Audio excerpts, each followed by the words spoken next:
한국 기독교사 토파보기 메인 세미나를 시작합니다. 와,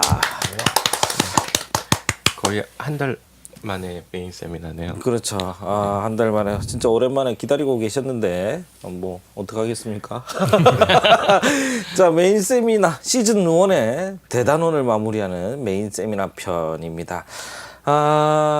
뭐 잠깐 지난 얘기를 좀 하고 가면 지난번에 우리가 얘기했던 게 누굽니까? 지난번에 이순신 십자군과 맞짱 뜨다. 페데스 예, 뭐 이런 얘기 쭉 하다가 그때 16세기 얘기 계속 이어지고 있었죠. 네. 오늘도 시기는 언제입니까? 언제적 얘기를 하고 있는 거죠? 소현세자가 이제 병자호란 때 네. 후금에 볼모로 잡혀갔을 때 얘기니까요. 1640년대. 그러니까 약 17세기 이야기를 한국 기독교사의 역사를 좀 짚어보는 시간이 되도록 하겠습니다. 네. 자, 한번 떠들어 보시죠. 네. 그러니까 이제 1636년 네. 만주의 여진족이 이제 세력을 확장하면서 네. 이제 후금을 세우죠. 네. 그래서 명나라를 이제 치기 직전에 네. 이제 조선을 치죠. 그러니까 이게 지난 시간에도 얘기했듯이 제가 삼전도비 네, 이 말씀을 드렸잖아요. 그러니까 그 광해는 이번에 또 영화 그 대립군 대립군 나오죠. 또 개봉하는데 그 대립군을 영화를 보시면은 네. 이 병자호란의 이전에 그 임진왜란 시기에 그 광해가 얼마나 그 대단했는지 그 선조는 네가 나라를 지켜라 이러고는 의지로 도망가고 이 광해는 이 황해도 뭐 함경도 이쪽 일대에 민중들을 규합하고 안정시키면서 외병들과 각 지역에서 투쟁을 하면서 승전보를 울리는. 근데 궁금한 게요. 네. 그 광해가 가짜 광해입니까, 진짜 광해입니까? 진짜 광해죠. 우리 영화 보면은 가짜 광해가 그건 나중에 얘기고 임금이 된 다음에 임금이 된 다음 얘기고 영화 광해는 그 대립군에 나오는 광해는 이제 아직 세자일 때. 세자 때. 그때 이제 선조는 도망가고 아들한테 다 뭐 독박 씌우고 아들은 이제 멘붕 와가지고 어떻게 해야 되지 이러고 있는데 어지떠지 모아가지고 외병들하고 싸우는 거예요. 근데 이 그 이번에 그 영화 대립군에 보면은 그 이름 없는 대립군이라는 게 뜻이 그거잖아요. 그 천민인데 군역을 대신 주는 사람들이에요. 군역을 돈 받고 대신 살아주고 그 전공을 쌓으면 쉽게 얘기합시다. 용병. 상민으로 이렇게 용병이죠, 용병. 천민에서 해방시켜주는 그런 조건으로 이렇게 대신 전투에 나가주는 그런 사람들이 대립군이에요. 그러니까 광해가 양반들은 다 도망가고 천민 출신의 대립군들 어지떠지 모아가지고 외병들하고 싸우는 뭐 그런 내용이 이번에 개봉하는 대립군이죠. 이 방송이 나갈 쯤면은 대립군이 이제 개봉을 했겠네요. 그렇죠. 그래서 아무튼 광해가 굉장히 전공을 이루고 근데 선조가 그걸 시기 질투를 하죠. 그래가지고 나중에 광해를 죽이려고 하다가 지가 먼저 죽죠. 그렇죠. 뭐 그런 이야기가 있었고 그래서 광해가 이제 굉장히 그 전란 그 위정자들의 그 어떤 탁상 공론에 의해서 민초들이 고통받는 이 국가 현실을 보면서 광해는 굉장히 실리적이고 백성들이 편안한 정치를 하려고 애를 썼던 거죠. 그러면서 이 새로운 신흥 강국인 후금과도 화친을 하면서 이렇게 잘 지내보려고 했는데 결국은 광해가 실각을 하면서 인조 반정으로 이제 비참하게 생을 마감하게 되고 인조는 이제 명나라와의 의리를 지키겠다 하면서 기고만장하다가 결국 이제 느르하치가 쳐내려 와가지고 느르하치 후금의 느르하치입니다. 느르하치가 남한산성에서 그분 몽골 사람 아닌가요? 아니 이게 여진족 만주 쪽인가요? 몽골보다 아래쪽. 옛날에 몽골 사람. 약간 칸 느낌이 계속. 누르하치는 몽골하고는 전혀 상관이 없습니까? 이게 계열이 다릅니다. 사과드리겠습니다. 이제 그 인조가 굴욕적인 삼전도의 굴욕을 겪고 이제 그 청태종 공덕비를 삼전도에다 세우고 네. 이제 가는 거죠. 네. 가는데 가면서 우리가 또 주목해야 될 게 네. 그 김상헌이라고 김상헌. 그때 그 네. 소현세자하고 복림대군이 볼모로 붙잡혀 가는데 네. 그때 김상헌이라는 그 대신이 네. 이 서울을 떠나면서 네. 그 시를 한 수 짓습니다. 잠깐만요. 이때가 병자호란 때 예, 병자호란 때. 네. 그러니까 이때 왕실의 왕자들하고 네. 주요한 그 조선 왕실의 그 신하들 네. 대신들하고 네. 이제 많은 이제 백성들이 볼모로 붙잡혀 가는 거죠. 네. 그러면서 이 김상헌이 남긴 중요한 그 시가 있습니다. 시조가 있습니다. 네. 가노라 삼각사나 다시 보자 한강수야. 고국 산천을 떠나고자 하려마는 시절이 하수상하니 올똥말똥하여라. 아, 이 시가 그분이시군요. 예, 이게 왜 이렇게 김상헌이 익숙하죠? 예, 예, 우리 너무 그 익숙한데. 학교 다닐 때 국어 시간에 교과서에서 배웠던 어. 바로 그 시조입니다. 근데 여기서 보면 우리가 주목할 게 우리 교과서는 안 나왔나 본데. 네. 주목할 게 그 탐각산이라는 지명이 네. 나옵니다. 네. 탐각산이 북한산. 뭔지 아세요? 예, 북한산입니다. 네.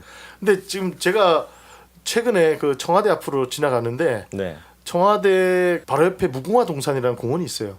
네. 궁정동에. 네. 그 자리가 박정희 대통령이 어. 여대생 불러다가 술 먹다가 맞아요. 총 맞아 궁정동. 죽은 음. 궁정동 안가 자리입니다. 그렇죠. 그러니까 안가 자리를 다 밀어버리고 무궁화 동산이라는 공원을 만들거든요. 아하. 바로 그 자리에 예. 비가 하나 서 있더라고요. 바로 이 김상헌의 시조가 써 있어요.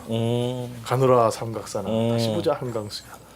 근데 그게 왜 서 있나 보니까 그 청와대 뒷산을 보고 이 김상헌이 떠나면서 이렇게 한 맺힌 시를 썼다 뭐 이렇게 보고 거기다 시비를 세운 것 같아요. 근데 사실은 그 청와대 뒷산 이름은 북악산입니다. 네, 북악산. 네. 북악산이고 삼각산은 네. 뭐냐면 그 청와대 뒷산에 그 북악산은 연봉이고 네.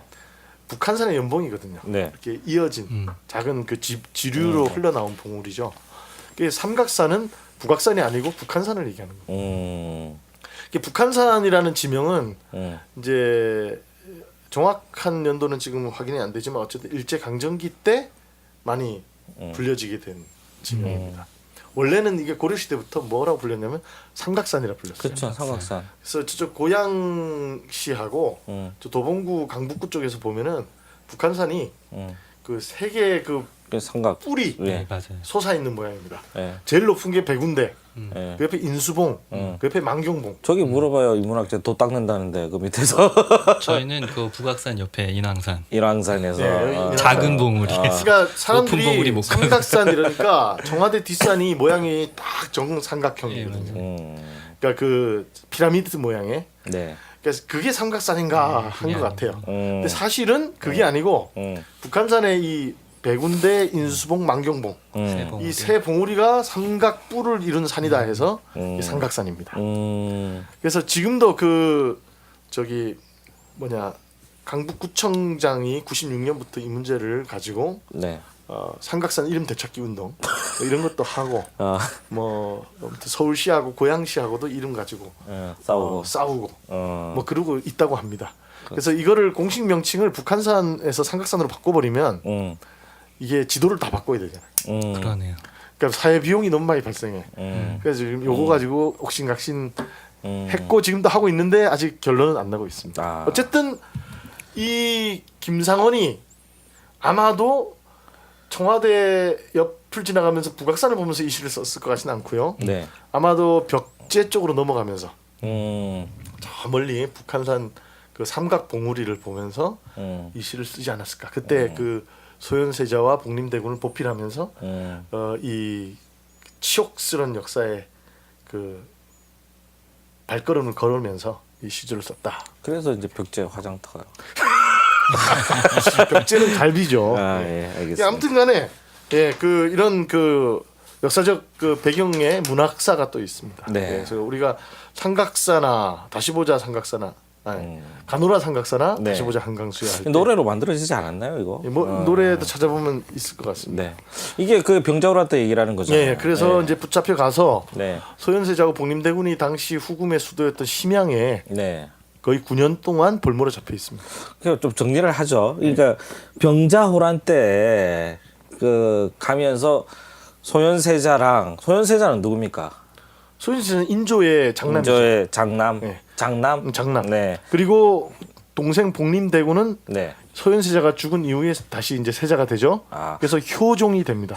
요게 국벌론. 중요한 게 왜냐면 소현세자가 여자로 하시는 분이 계세요. 수연이라. 정말요? 예. 소현 이름이 여성스러워서 예, 예. 그렇게 하시는 실제로 있어요. 그래서 소현세자가 여자분인 줄 알고 계시는 분이 있는데 장남입니다. 예, 요거 짚어줘야 됩니다. 예. 깜짝 놀랐으면 해도. 예. 소현세자하고 다 일을 갈면서 갔죠. 어디로 갔는데요? 심양. 심양으로. 만주 지금의 만주에 있는 그 후금의 수도인 심양으로 가서 병자호로 끌려간 거예요? 네, 끌려갔죠. 예. 볼모로. 그래서 예. 이제 당시 그 태종과 그 청나라 왕족들의 네. 파티라든가 네. 사냥이라든가 여러 문화 행사들 이런 데 불려다니면서 이제 외교적인 어떤 만남 그 회합 자리들 이런 데 불려다니면서 약 9년 동안 볼모로 붙잡혀 있으면서 청나라의 문물을 경험하게 되는 거죠. 그러면서 소현세자가 네. 굉장히 처음에 이를 갈면서 갔지만 새로운 시대의 격변과 문물의 그 눈을 뜨게 되나? 세계 국제 정세의 변화에 눈을 뜹니다. 이거 그냥 그 후금이랑 막 지내서 안 되겠구나. 그리고 후금이란 나라가 지난번 원나라랑 되게 비슷해요. 이 언어라든가 문화적 기반이 약한 민족이었기 때문에 네. 외국 문물들을 다양하게 서양 문물들도 적극적으로 받아들이고 국제화를 통해서 이 첨단 문화를 막 발전시키고 있던 때였습니다. 네. 그러니까 굉장히 그 소현세자 입장에서는 돌아가서 조선이라는 나라를 다시 재건해야 되잖아요. 네. 그런 관점에서는 후금의 이 정책과 이런 문화를 무조건 거부만 해서 안 되겠구나. 그런 네. 생각이 변화가 나타나는 거죠. 이렇게 끌려가가지고 오히려 이제 많은 것들을 보고 돌아오게 된다는 거 아니에요? 그렇죠. 밉지만 약간의 이중적 감정이 생기는 거죠. 애증적 관계예요. 너무나도 증오스럽지만 또 후금이 가지고 있는 국가 경쟁력과 문화, 그다음에 이런 국가 정책, 그다음에 다양한 외국 문물들에 대한 긍정적 태도를 갖게 되는 거죠. 그것이 이제 소현세자에게 있어서는 이후에 조선에 돌아가서 네. 이제 자신의 운명을 아주 비참하게 만드는 하나의 중요한 원인이 됐죠. 뭘 아는 게 병이다. 그렇죠. 네. 그리고 그 실제로 처음에는 청나라 그 대신들이라든가 왕족들하고 친하게 지내지 못했어요. 근데 나중에 이제 친하게 지내는 거예요. 예. 그래서 실제로 그 청나라 후금의 그 귀족들과 이런 왕족들이 소현세자를 굉장히 신임을 하게 됩니다. 소현세자한테 물어봤어야 되네. 그 사드 배치 어떻게 생각하냐고. 예. 그러니까 이렇게 그 후금의 그 위정자들로부터 신임을 얻는다는 것이 예. 그 삼전도의 굴욕을 겪었던 인조 입장에서는 아들이 네. 가서 아비의 그 모욕을 갚아주는 것이 아니라 오히려 아비를 더 욕되게 한다고 생각할 수 있었죠. 찌질한 거죠. 그러니까 인조가 팔아먹은 것만 해도 지금 선조 다음으로 찌질하는 게 인조라는 그러니까요. 근데 여기서 소현세자가 무슨 개인의 영달을 위해서 그런 게 아니라 오히려 굉장히 끌려간 지혜롭게 네. 그러니까 후위를 도모하기 위해서 오히려 적극적으로 좀 친근한 관계를 만들려고 외교적으로 했던 것 같은데 그게 그러니까 이제 정말 본국에서는 그렇게 보진 못한 거군요. 예, 정말 안타까운 게 광해하고 소현세자가 둘이 굉장히 공통점이 있어요. 그러니까 두 찌질한 선조와 인조의 아들들이야. 그래서 둘 다 선조와 인조의 장남들이고 둘 다 실리적이고 합리적인 국정을 고민했고. 근데 이게 이런 삶의 태도가 그 시대가 도저히 받아들일 수 없었다. 그러니까 뭐 우리 저기 홍 박사님 얘기하시는 거는 아버지가 좀 찌질해야 된다. 아니죠. 아버지가 찌질하면 이게 인생이 비참해진다니까. 인생이 비참해진다. 그래요. 근데 그러면 그게 무슨 상관이에요, 기독교랑? 그래서 예. 이제 후금에서 이렇게 눈이 깨이고 네. 눈이 이제, 깨요. 예. 이제 새로운 문물에 대한 네, 국제 네. 정세에 대한 눈을 네. 뜬 거죠. 네. 그 상태에서 결코 무너지지 않을 것 같았던 명이 무너집니다. 아, 명나라가 무너진다는 건 그죠? 예. 뭐 나 알 바는 아니지만 대단한 명이, 거죠. 명이 무너지고 나서 예. 이제 후금이 수도를 명나라의 수도 명나라 영토에 있었던 북경 지금의 북경이죠. 네. 영경으로 네. 이제 옮기는데 바로 거기에 명나라 황실에 벼슬을 하고 있고 달력을 만들고 그 뭐 이렇게 저역 뭐라고 네. 해야 되나요? 그 역관이죠.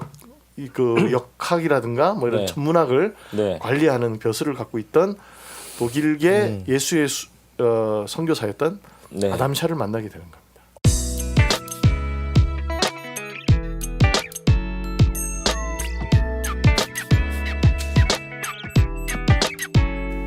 아담샬. 예, 아담샬이라는 오. 선교사를 만났는데 바로 마테오 리치 후임입니다. 아, 우리 리치 형도 후임이에요. 예, 그리고 마테오 리치는 이탈리아 사람이었는데 네, 네. 이 아담샬은 독일계였습니다. 근데 아. 마테오 리치와 거의 그 유사한 캐릭터였어요. 과학자였습니다. 아담샬. 과학 기술이 아주 그 천문학과 이런 역학에 아주 밝았고 독일 이름에 샬 많이 없지 않습니까? 좀 특이하네요. 이름이 그죠? 길어요. 되게 긴데 음. 보통 이제 아담샬이라고 부르죠. 근데 이거 가지고도 또 청취자분 중에서 네. 아마 문제 제기하실 분이 있습니다. 네. 실제 본명이 굉장히 길어요. 근데 네. 보통 축약해서 아담샬이라고 자, 합니다. 요 문제로는 시비 걸지 마시기 바랍니다. 아담샬. 우리 손 박사님이 한번 본명을 네. 찾아서 읽어주시면 좋겠네요. 이 굉장히 깁니다. 그래서 저도 기억을 못해요 지금. 김수한부 거북이가 삼장법사 뭐 쭉쭉 했던 것처럼. 예. 아니, 읽어주세요. 네, 요한 아담 샬 폰벨. 아, 폰은 폰이 들어가네. 예, 예. 예, 귀족이란 뜻이네요. 네. 폰은 아이폰이 최고. 벨 어. 지방의 아담 요한 아담 샬이라고 해야 되나? 벨 지역의 영주 집안의 네, 뭐 아무튼 굉장히 길었습니다. 예, 지금 요한 아담샬 폰벨 폰벨. 이게 아담샬의 풀네임이고요. 아담샬이라고 부르겠습니다. 보통 저희는. 예, 아담샬이라고 네. 이제 네. 우리 부릅니다. 예, 아무튼 청취자분들도 상식적으로 네. 알아두시면 좋겠습니다. 그 아담샬을 만나요. 네. 그리고 아담샬을 통해서 약 그 2개월 정도를 만납니다. 근데 아담샬이 명나라에서 벼슬을 하고 있었는데 청나라가 들어오니까 청나라가 그냥 벼슬을 그대로 주면서 하던 일 계속해. 그런 아니 거예요. 잠깐만요. 아담샬이 왜 벼슬 해요? 명나라의 달력을 만들고 천문학을 아, 관리하고 그거 해서 그 일을 하는 그 벼슬을 했는데 예. 이 양반이 1622년에 중국으로 갔다고 돼 있는데 네. 그러면 17세기 초반에 그 중국 명나라로 가서 금방 뭐 이런 과학 기술들을 다 전해준 거네요. 이미 마테오 리치와 그 이제 예. 후예들이 다 있었는데 네. 마테오 리치가 이제 죽고 나서 네. 마테오 리치의 영향력을 계승한 거죠. 그리고 이제 그 명나라의 네. 마지막을 궁중에서 이제 본 거죠. 아. 근데 정말 재밌는 게 청나라가 쳐들어와 가지고 네. 정복을 한 다음에 네. 이 아담샬에게 벼슬을 그냥 주면서 네. 하던 일을 계속해 이런 거예요. 너는 있어. 아담 샬이 가가지고 북경에 들어가서 그 다음에 네. 일식이 일어날 거란 걸 맞춰요. 아, 그러니까 그 중국인 역관들은 아무도 못 맞추는데 아담 샬이 맞추고 그 다음에 또 한 번 또 맞추고. 맞추는 게 아니라 알고 있었던 거잖아요. 네, 그렇죠. 예. 걔네들이 보기에는 이제 네.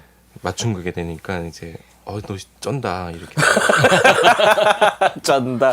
예. 그러니까 그 인종적으로 한족이 아니잖아요. 그러니까 이용 가치가 있고 그리고 이 새로운 국가에 충성하겠느냐 했을 때 이 아담샬 입장에서는 전도와 선교의 목적이니까 새로운 국가 권력과 잘 지내야지 또 계속 이 선교 활동을 할 수 있으니까 이렇게 서로 맞아떨어진 거죠. 서로의 요구가. 근데 바로 이 아담샬을 북경에서 만나게 되는 거예요. 서현세자가. 올림픽도 아닌데.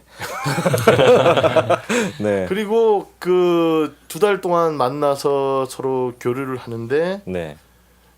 아담 샬이 가지고 있는 이런 서양의 과학 기술, 천문학, 역학 뭐 그런 다양한 서양의 철학과 이런 인문학적 소양을 교류하면서 엄청 탐복을 합니다. 아, 그러면서 아담 샬로부터 서학, 천주교에 대한 지식까지도 전해 듣게 되는 거죠.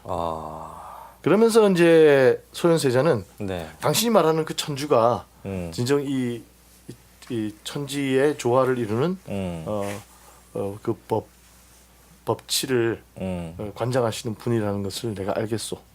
이렇게 천주교의 하나님에 대한 그 상제와 같은 분이라고 얘기를 하면서 네. 내가 그 부분에 대해서 이렇게 수용하겠다라는 취지의 발언을 합니다. 아담 샬도 이제 마테오 리치처럼 거기 가서 뭐 갔다는데 뭐 저도 약간 찾아보니까 재밌는 기록이 하나 있는 게 이 양반이랑 같이 등용된 그 일종의 그 제자들 서광계 뭐 이런 사람들이 있대요.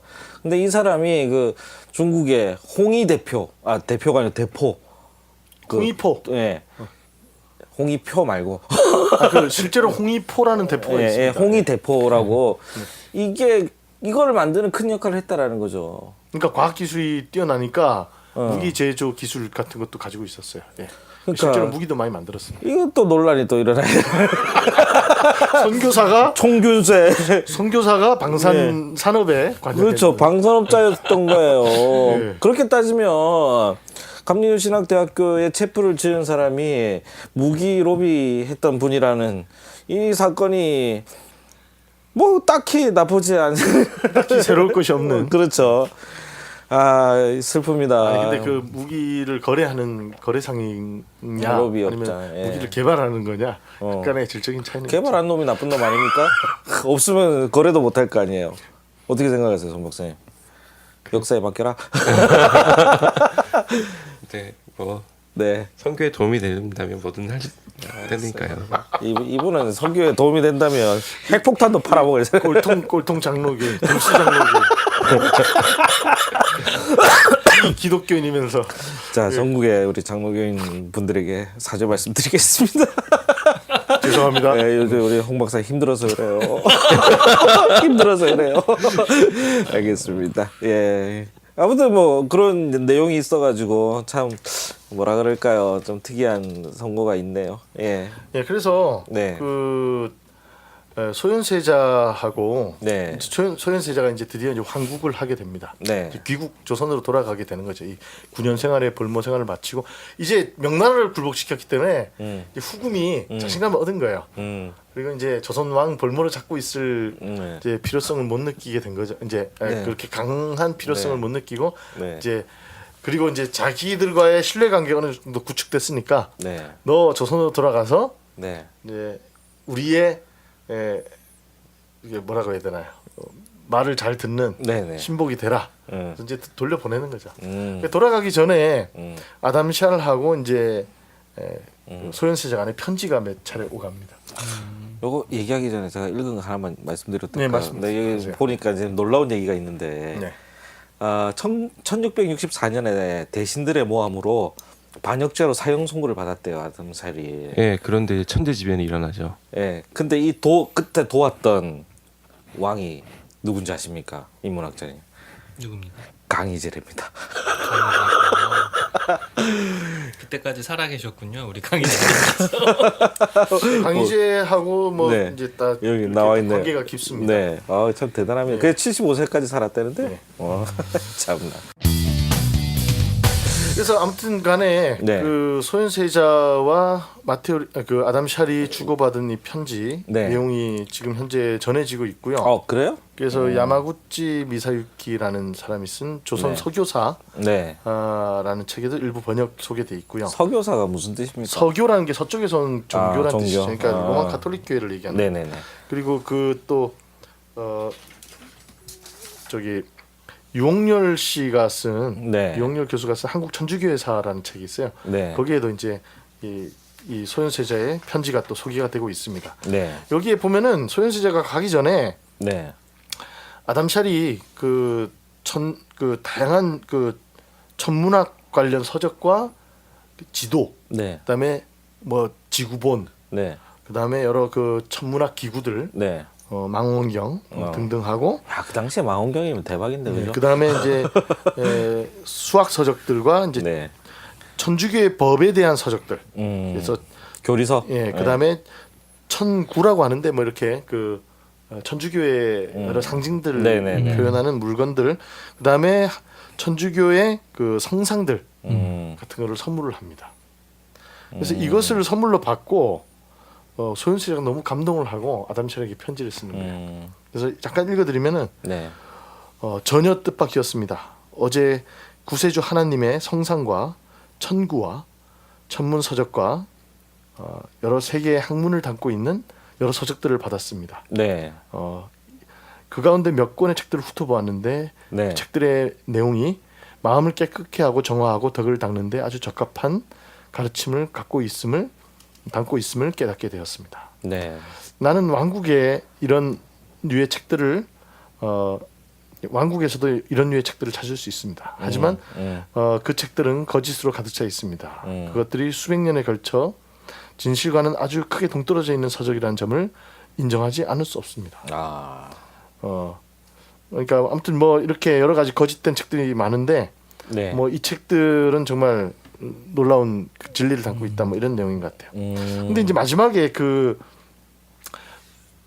아담샬이 준 성상에 대해서는 좀 고맙지만 사양하는 내용이 나옵니다. 하지만 생각해 보니 하느님을 섬기는 일에 대해서 우리나라에 사는 사람들은 아직까지 들은 바가 전혀 없고, 그래서 조선인들이 지켜왔던 잘못된 가르침의 숭배 전통으로 말미암아 그분의 위대함이 공격당하지는 않을까 두렵습니다. 심히 이것이 염려스럽습니다. 따라서 호의는 진심으로 감사하지만 성상은 신부님께 다시 돌려드리는 것이 안전하다 판단합니다. 성상을 가지고 감으로 해서 당연히 경배받아 마땅한 하나님이 오히려 멸시당함으로 잘못을 범하게 되지 않을까 걱정됩니다. 뭐 이런 편지를 써요. 그러니까 굉장히 내용을 보면은 그 천주교의 그 하나님에 대한 이해, 그다음에 이런 천주교 서적과 물건들에 대한 감동, 그것들을 준 것에 베풀어 준 것에 대한 이런 그 감동을 표현하고 있는데, 하지만 이걸 가지고 조선에 갔을 때 천주교에 대한 제대로 된 이해 없이 이것이 공격받고 천주교가 제대로 뿌리내지 못할까봐 걱정된다. 뭐 그러면서 사양을 하는 거죠. 이게 그러면 소현세자가 들어와서 한국 기독교라고 표현해야 되나요? 그 영향을 받나요? 결론적으로 말씀드리면 소현세자가 가지고 온 이런 천주교 서적들이나 네. 같이 들어왔던, 이제 나중에 좀 이따 얘기하겠지만 네네. 천주교 신앙을 가진 환관과 궁녀들이 들어옵니다. 아. 근데 이 사람들이 네. 이후에 그러니까 중국의 황관과 궁녀들이 들어온다. 청나라 그 아담샬과 함께 친분을 있다. 가지고 있던 네. 원래 소현세자는 네. 사제가 같이 들어갔으면 했어요. 네. 그렇지만 갈 수 있는 사제가 없었기 때문에 가서 전도 활동이 가능한 환관과 궁녀들을 아담샬이 붙여줍니다. 그래서 이렇게 기독교 신앙을 가지고 있는 중국인들이 소현세자 뒤를 따라서 조선으로 들어오게 되는 거죠. 근데 여기에 관해서 네. 어떤 사료를 보니까 이 야마구치 미사유키가 이 아담샤를 확대 해석한 결론으로 근거가 희박해 사실이 아닐 가능성이 높다고 하는데. 네, 그럴 수도 있어요. 그러니까 지금 이게 지금 저도 이제 이 야마구치의 이 내용하고 네. 저기 유영열 씨가 예. 쓴 한국 천주교회사에서 이런 내용들이 나타나는데 네. 지금 최근에 서울대에서 나온 논문이 있어요. 음. 서울대에서 나온 아티클을 또 읽어보면 이 자료에 대한 근거가 지금 불확실하다. 부족하다. 뭐 이렇게 좀 비판을 하기도 합니다. 그래서 네. 좀 더 이 부분에 대해서 네. 지금 이게 그 아담샬의 편지가 이렇게 저기 바티칸으로 가 있나요? 아마 그럴 거예요. 그런 것들을 찾아서 보다 그 고증을 할 필요는 있을 것 같습니다. 어쨌든 간에 네. 그런 이런 것도 문제인 게 소현세자가 쓴 편지 원문이 아니라 아담샬이 소현세자 편지를 이런 편지를 받았다라고 쓴 거예요. 네. 그러니까 뭐 구세주라던가 이런 표현이 정말로 소현세자의 표현인지 소현세자가 쓴 것에 대해서 확대적으로 화색한 또 본문 비평, 양식 그러니까 비평도 들어가죠. 소현세자가 아담샬한테 쓴 그 진짜 한문으로 썼겠죠. 무슨 그 성경도 편지는 아니고. 없어요. 아담샬이 이런 편지를 소현세자한테 받았다라고 진술한 아담샬의 편지가 있는 거야. 우리 지난번에 우리 저기 도마 얘기할 때 석굴암에서 발견된 십자가의 느낌이 살짝.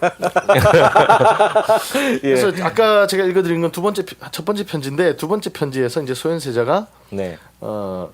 이렇게 아담샬에게 말합니다. 저는 만일 당신의 동료 중 아담샬의 동료 중 네. 혹자가 나와 우리나라 사람들을 교도 가르치고 훈육하기 위해 우리나라에 함께 들어가 머물게 되기를 원합니다. 하지만 함께 우리나라에 들어갈 선교사를 배정하기가 정 불가능하시다면 당신이 말씀하시는 전도사들이라도 그러니까 환관과 공녀 같은 사람들이 그 전도사들이라도 어느 정도는 당신과 당신의 동료들의 역할을 대신할 수 있으리라고 믿습니다. 그러니까 사제가 같이 못 들어가면 네.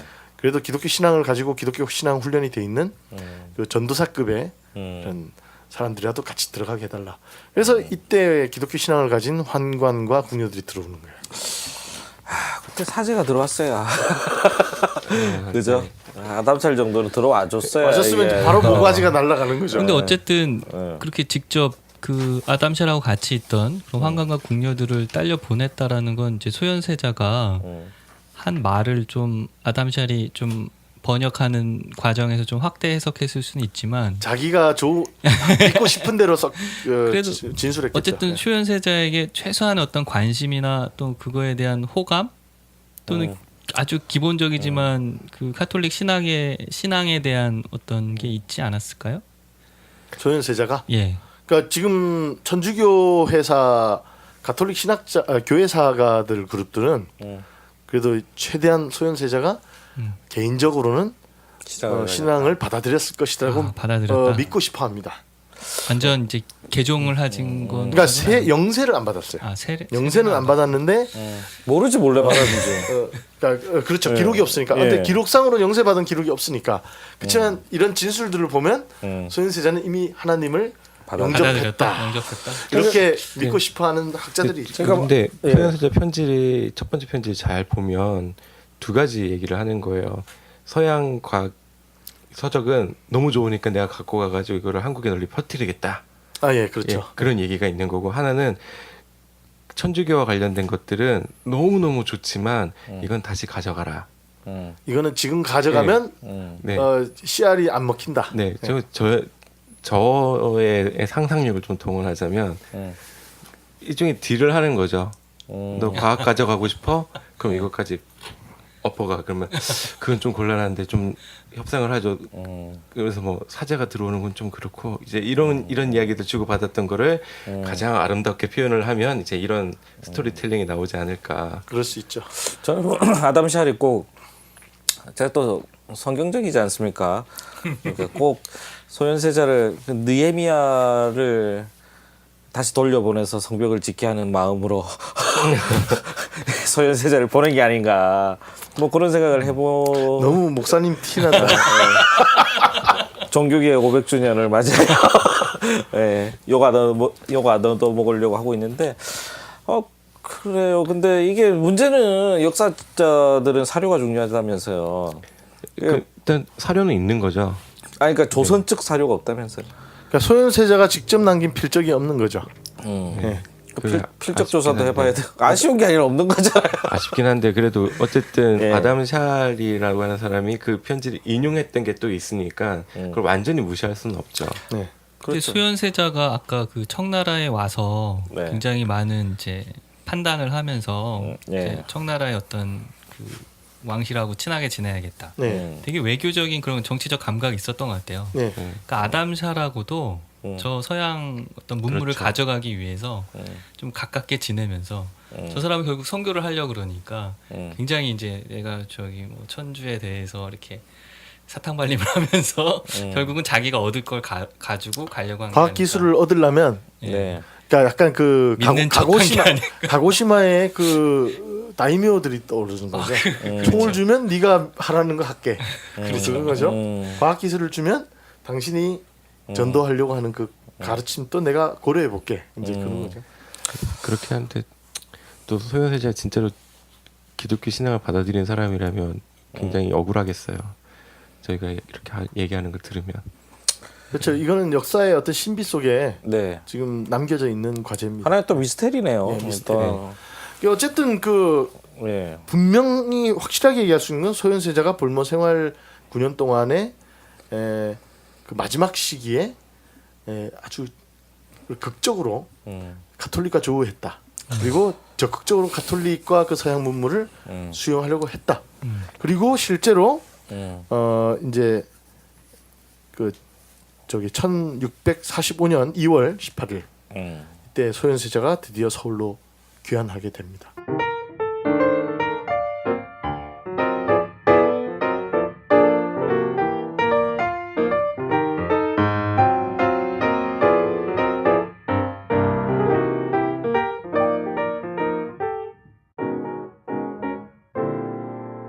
그 아담샬과 같이 있었던 황관들 같이 황관 데리고 궁녀들 다 데리고 서양의 그런 뭔가가 있긴 있었던 거예요. 기물들을 가지고 들어왔는데 결국 너무나도 이제 달라져 있는 거예요. 갈 때 소현세자고 돌아왔을 때 소현세자가 다른 거야. 9년 세월 동안에 인조는 요놈 봐라 이렇게 되는 거죠.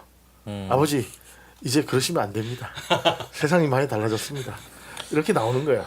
뭐 루머 나온 거 예전에 봤던 거 기억하면 이거는 전혀 뭐 어쨌든 들려오는 루머가 가면서 청나라에 예쁜 청나라 벼루 갖고 야, 그건 야사에 나오는 거죠. 본 적 있으세요? 했더니 열받아가지고 벼루를 던져가지고 대가리를 그게 머리를 딱 맞아서 그게 덧나서 죽었다고. 그게 야사에 나오는 건데 그게 네. 어디에 나오는 내용이냐면은 네. 그 맹꽁이 서당에 나와요. 그걸 어디입니까? 그거를 그 만화책 맹꽁이 서당. 네. 맹꽁이 서당에 보면은 네. 야사에 이런 말이 전한다 이러면서 네. 그 그림이 나옵니다. 그 내용이 있다니까요. 실제로 예. 청태종이 그러니까 이제 말도 안 되는 조선을 얘기라면서. 돌려보내면서 네. 어, 벼루. 이제 선물을 주겠다 해가지고 예. 뭘 갖고 싶냐 하니까 그 소현세자는 예, 벼루를 예. 받았다는 거예요. 막 용. 근데 복림대군은 예. 이 정에 와서 볼모로 붙잡혀 와서 예. 고통당하는 우리 조선 백성들을 내가 데리고 가게 해달라. 아. 해가지고 그렇게 왔다는 거야. 아 맞아. 그러니까 이 인조가 보기에는 둘 중에 누가 더 이쁘겠어? 당연하죠. 청나라의 문물 그 귀중품을 받아온 음. 소현세자보다 백성을 그렇게 챙겼던 복림대군이 더 눈에 들어왔겠죠. 지는 도망갔으면서요. 그러니까 이게 어쨌든 간에 그게 야사에 나와요. 이게 맹꽁이 서당에 나오는 얘기예요. 근데 제가 맹꽁이 서당을 보고 이제 실록을 보니까 네. 이제 그 얘기는 좀 그건 아닌 것 같다고. 약간 야사예요. 그러니까 민초들 사이에 오가는 말인 거죠. 근데 어쨌든 간에 굉장히 국제 정세에 눈을 뜨고 개혁적이면서 균형 예결을 얘기하고 친청적인 태도를 취하는 소현세자의 모습이 당시 인조와 서인들의 그 당시 기득권 세력들에게 반감을 삽니다. 그리고 귀국한 지 2개월 만에 의문의 죽음을 맞습니다. 벼루에 맞아 죽었다니까. 자, 여기 그 야사에서는 벼루에 맞아 네 이놈 우리 백성들이 고생하는데 니는 기껏 벼루 받아왔냐 하면서 벼루를 던져서 머리가 아니 사인이 안 적혀 있어요 역사에. 사인이 실록에 다 적혀 있죠. 그러면 근데 그 역사 스페셜이라고 KBS에서 소현세자 죽음의 비밀 해가지고 네. 한번 방영을 한 적이 있어요. 네. 그 실록에 나오는 진술을 보면은 네. 몸이 시커멓게 피부가 시커멓게 돼 있고 뭐 입이 파랗고 뭐 그냥 죽어 있었던 거예요? 뭐 병을 밤에 죽었어요. 그럼 무슨 독살? 그러니까 온몸의 피부가 시커멓고 입이 파랗고 뭐 눈이 충혈되고 뭐 이런 진술이 실록에 나와요. 근데 그거를 현대 법의학자들한테 다 읽히고 이게 도대체 뭡니까? 네. 사인이 뭡니까 하니까 그때 KBS 역사 스페셜에 나왔던 법의학자들 말로는 이건 독살로 추정됩니다. 독살의 중요한 징후다. 그러니까 지금 현재로서는 소현세가 독살로 죽었을 확률이 굉장히 높아요. 그렇지만 어쨌든 실록에 나오는 근거밖에 없기 때문에 우리가 그 시체를 부검을 할 수 없잖아요. 네. 이게 알 수는 없습니다. 그렇지만 어쨌든 소현세자는 의문의 병으로 시름시름 앓다가 밤에 죽습니다. 그럼 뭐그 글로벌한 세계를 경험하고 와서 이제 죽음을 맞이하는 일종의 낙마하게 되는 걸 볼 때 오늘날에 또 반기문 씨를 이문하고 비교하면 안 되지. 누가 더 위라는 거예요? 저는 네. 솔직히 말해서 네. 광해나 소현세자를 보면서 네. 자꾸 노무현이 떠올랐습니다. 노무현요? 네. 왜냐하면 그 시대의 그 수구적 가치를 역주행하면서 거슬렀다가 결국은 실패한 정치인이잖아요. 둘 다. 광해나 소현세자나. 자, 그럼 문재인은 누굽니까? 문제는 이제 정조 같은 사람이 될지 안 될지 모르겠습니다. 모르겠어요. 예. 그래요. 어쨌든 소현세자 이후에 영정조가 나오는 거니까. 그렇죠. 예, 그 어쨌든 굉장히 자꾸 광해와 소현세자를 보면서 노무현이 오버랩된 건 저 자신만의 느낌은 아닐 것 같아요. 어쨌든 그렇게 죽습니다. 그리고 그 소현세자의 의문의 죽음 이후에 네. 소현세자의 세자빈과 그 가족들이 역모를 꿰었다라고 몰려서 그렇죠. 깔끔하게 이제 네. 처리를 해야 되니까. 이제 죽임을 당합니다. 아 소현세자의 가족들. 아내와 그 집안. 그 아내의 집안. 아내 집안 예, 자식은 그렇죠. 없었나요? 그 자식 얘기를 할 거예요. 어. 되게 아주 이제 알리바이가 딱 보이잖아요. 그 너무 이게 좀 소현세자를 이게 완전 그 저기 무슨 그 사촌 살인 사건 뭐 이런 거 같잖아요. 그 소현세자가 죽고 그의 아내는 영모로 몰려서 죽임을 당하고 그 외척 세력까지 다 거세를 당해요. 그리고 그의 아들들은 어떻게 도망을 가요. 그래서 경안군하고 임창군이 살아남아서 도망을 다니는데 지금도 고향 벽지에 가면은 경안군하고 임창군 묘가 둘이 형제 묘가 붙어 있습니다. 근데 바로 이 두 형제가 임창군 네. 경안군하고 임창군 두 아들인데 이 임창군이 바로 KBS 드라마 추노에서 네. 그 소현세자를 호위무사하던 그 칼잡이 있잖아요. 그 큰 칼 들고 다니는 누구야? 전 드라마 안 봐서. 추노에서 그 추노 주인공 얘기하잖아요. 추노 주인공 장혁. 장룡 말고 그 관노로 떨어진 장수 장군. 예, 뭐 있어요. 네, 아무튼. 관노로 떨어진 네. 장군이 나옵니다. 추노에 네. 보면은 네. 그 장군이 소현세자의 호위무사로 남한산성에서 소현세자 옆에서 맞아요. 네. 소현세자를 지키다가 같이 청나라까지 잡혀갔다가 돌아와서 소현세자가 죽으니까 이 소현세자의 후임무사인 이 추노의 주인공 관노로 떨어집니다. 관노로 떨어지는데 관노 생활을 하다가 탈출을 해가지고 바로 소현세자의 아들을 지키는 내용이 나오죠. 그 추노란 드라마를 보신 분들은 다 기억할 겁니다. 여기서 그 아들이 바로 임창군이에요. 근데 이 소현세자의 그 아들들까지 다 죽이려는 세력들이 계속 쫓아다니는 거야. 그럼 네. 장혁이 나쁜 놈이네. 장혁은 이제 그 관노로 떨어진 소현세자의 호위무사를 쫓는 그렇죠. 역할을 하는 거죠. 그래서 아무튼 그 추노라는 영화를 보면은 네. 이 소현세자의 이야기가 아주 절절하게 나옵니다. 그리고 실제로 소현세자가 북경에 볼모로 갔을 때 아담샤라고 교류하는 장면도 이 추노라는 드라마에 나와요. 그래서 아담샤리 나오는 걸 제가 깜짝 놀랐습니다. 그때 이 KBS 추노를 보면서. 아니 근데 지금 인조는 어떤 그런 지금 정신 세계냐고요? 그러니까 아니 저 자기 손자들이잖아요. 아들은 어떻게 죽였다 왜냐하면 죽일 수밖에 없다 하더라도 손자들까지 영조가요 자기 하나뿐인 아들을 사돈이 비주에 아니라. 넣어서 죽일 수 있었던 네. 이유가 뭐예요? 이미 세 손이 있잖아. 아 그렇죠. 그러니까 그 왕조를 이을 수 있기 때문에 죽이는 거예요. 이게 피도 눈물도 없는 거예요. 이 권력의 역학관계는 부자 지정도 없어요. 근데 이미 복림대군이 있기 때문에 그 둘째요. 소현세자가 죽고 소현세자의 아들들을 죽여도 문제가 없어요. 보위를 이을 수 있잖아요. 실제로 그 보위를 이은 복림대군은 효종이 돼서 다시 원수를 갚겠다 해서 북벌론을 펴는 거 아니에요. 그래서 북벌론 결국 이제 그쵸. 펴다가 이제 제대로 하지도 못했지만 어쨌든 그 경안군과 임창군의 묘가 고향 벽제 그 최영장군 묘 옆에 있습니다. 다음에 기회가 되시면 여러분들 한번 가보시면 좋은데 네. 바로 이 그 경안군과 임창군의 그 이 후손들이 지금까지 살아 있어요. 그래서 지금 소현세제 후손들이 전주 이씨 왕족 집안에서 아직까지 이렇게 그 한 그 분파로 남아 있습니다. 어쨌든 잘 살아남아서 살아남았어요. 네. 그래서 어쨌든 간에 이 경안군과 임창군의 그 묘 바로 옆에 보면은 한 500m 거리입니다. 거기에 가면은 이제 굴씨라는 여성의 묘가 있습니다.